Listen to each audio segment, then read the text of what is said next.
नमस्कार छात्राओं, मैं डॉक्टर सुमन ढाका से आचार्य हिंदी राजकीय कन्या महाविद्यालय चोमू।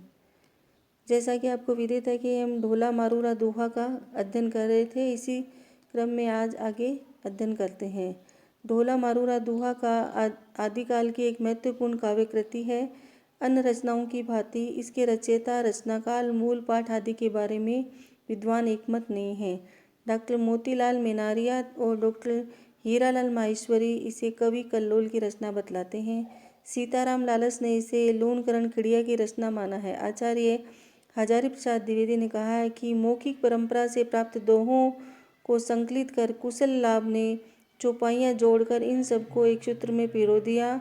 इनके लिपिबद्ध रचना का रूप संवत 1668 से प्राप्त हुआ। इनके दोहों को रचने का समय कुछ विद्वान संवत 1500 और कुछ 11वीं शताब्दी मानते हैं। ढोला मारूरा दोहा में राजकुमार ढोला और पूगल की राजकुमारी मारवणी की प्रेम कथा वर्णित है। ढोला मारूरा दोहा में मानव की शाश्वत, व्यापक, रागात्मक प्रति प्रेम का वर्णन किया गया है। प्रेम एक कोमल भाव है। श्रृंगार रस का स्थायी भाव दाम्पत्य रति प्रेम का ही पर्याय है। इस रचना में 1.5 वर्ष की मारवणी और 3 वर्ष के ढोला के विवाह, उनके विछोह और पुनर्मिलन का वर्णन किया गया है।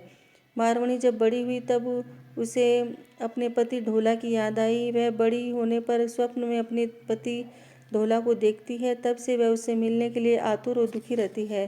वह प्रिय से हुए प्रेम के बारे में पूछे जाने पर सखियों को बतलाती है। जे जीवन तिन्हा तना तन ही माही बसंत धारई दूध पयो धरे बालक किम काड़ंत। उधर ढोला को भी मारवणी के बारे में जानकर उससे मिलने की इच्छा बनी रहती है। उसका शरीर नरवन में रहता है किंतु उसका मन पूगल में मारवणी के पास रहता है। ढोला के मन में मारवणी के प्रति अत्यधिक प्रेम उमड़ता है। वह उसके बिना व्यतीत हुए दिनों के बारे में अफसोस करता है कि विधाता उन दिनों को मेरी आयु में न गिने। ढोला मारू के प्रेम वर्णन संस्कृत काव्यों की परंपरा से प्रभावित है। प्रेम का वर्णन हृदय स्पर्शी है। ढोला मारूरा दोहा में रचयिता का उद्देश्य विरणी मारवणी की वीरावस्था, उसकी दारुण व्यथा को व्यक्त करना रहा है। इस विरह वर्णन में स्वाभाविकता, मार्मिकता, मनोवैज्ञानिकता की विशेषताएं हैं। मारवणी का पति के वियोग में दुखी होना स्वाभाविक है। वर्षा ऋतु में आकाश में उमड़ते मेघ देखकर पति की याद में उसकी अश्रुधारा बह चलती है। वह पी पू पुकारने वाले पपीहे से अपनी बात कहकर मन को सांत्वना देती है। बादलों में चमकने वाली बिजली उसके विरह को और अधिक उद्दीप्त करती है। मोर पपीहा के बोलने पर उसे दुख होता है। मारवणी जब पपीहा से कहे गए शब्दों में उपालम, चिंता, अवसाद, दैन्य आदि अनेक भावों की अभिव्यक्ति हुई है। विरह वर्णन में मारवणी द्वारा प्रिय के पास कौंच पक्षी, कौए, दाढ़ी आदि के द्वारा भेजा गया संदेश भी सम्मिलित है। उसमें विरहिणी के हृदय के उद्गार व्यक्त हो रहे हैं। ढोला मारूरा दोहा में मारवणी और ढोला के संयोग श्रृंगार का भी वर्णन हुआ है। ढोला ढाडियों से मारवणी का संदेश पाकर ऊंट पर सवार होकर उसके पास पूगल पहुंचता है। मारवणी का ढोला को पाकर प्रसन्न होना स्वाभाविक था। प्रिय के आगमन पर मारवणी का अपना श्रृंगार करना। कवि ने मारवणी के अनुरूप ही साज सज्जा का वर्णन किया है। उससे कवि की सुंदर और उर्वर कल्पना शक्ति और सौंदर्य बोध का परिचय मिलता है। वह अपने पति से ऐसे मिली मानो सूर्य से किरण फैलाई हो। चकवी के मन में आनंद का संचार हुआ हो। मन मिल गए, तन गढ़ गए, दुर्भाग्य से दूर हो गए। प्रेमी युगल दूध और पानी की तरह एकाकार हो गए। ढोला मारूरा दोहा लोक गाथा काव्य है। उसमें लोक जीवन की सुंदर अभिव्यक्ति हुई है। इसमें मारवाड़ अंचल जीवंत हो उठा है। इसमें राजस्थानी संस्कृति, रहन सहन, खान पान, नदी नाले, पहाड़, वर्षा, रेतीले टीले, बादल, वन, पशु पक्षी, त्योहार आदि सभी का वर्णन हुआ है। राजस्थान के कष्ट में जीवन का विचित्रण हुआ है। ढोला मारूरा दोहा काव्य कला की दृष्टि से समृद्ध है।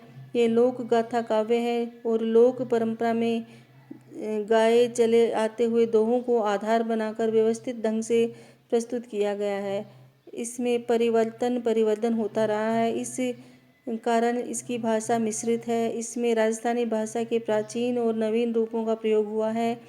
भाषा के तत्सम, तद्भव, देशज शब्द भी प्रयुक्त हुए हैं। भाषा में माधुर्य गुण है, सरसता है, सांकेतिकता है, मार्मिकता है। इसमें लोक प्रचलित कहावतों, मुहावरों, सूक्तियों को भी अपनाया गया है। इतना अवश्य है कि काव्य के भावों की अभिव्यक्ति की ओर अधिक ध्यान दिया गया है। काव्य के कला पक्ष को प्रयास करने, अलंकृत करने की प्रवृत्ति नहीं दिखाई देती। कहीं कहीं कूट शैली, सूक्ति शैली, स्वप्न शैली, व्यंग शैली, उपालम शैली देखने को मिल जाती है। इसमें अलंकारों में अनुप्रास, उपमा, रूपक, उत्प्रेक्षा आदि प्रयुक्त हुए हैं। दोहों के अतिरिक्त सोठा, चौपाई, गाहा आदि भी प्रयुक्त हुए हैं। ढोला मारूरा दोहा काव्य आदिकालीन श्रृंगार काव्य परंपरा की एक महत्वपूर्ण कड़ी है। इसमें नारी हृदय की अत्यंत मार्मिक व्यंजना हुई है। प्रेम का सात्विक सरस पक्ष विस्तार से प्रस्तुत हुआ है। मारवाड़ी के भावों की अभिव्यंजना में संस्कृत के प्रेम काव्यों की परंपरा का प्रभाव ग्रहण किया गया है।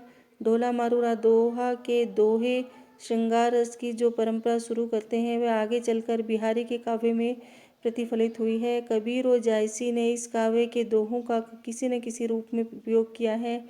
यह काव्य परिष्कृत लोक रुचि का प्रतीक माना जाता है। इस काव्य का भाव पक्ष एवं सहज स्वाभाविक कला पक्ष दोनों ही दृष्टियों से महत्व है। परवर्ती हिंदी साहित्य को समझने की दृष्टि से इस काव्य का बड़ा महत्व है।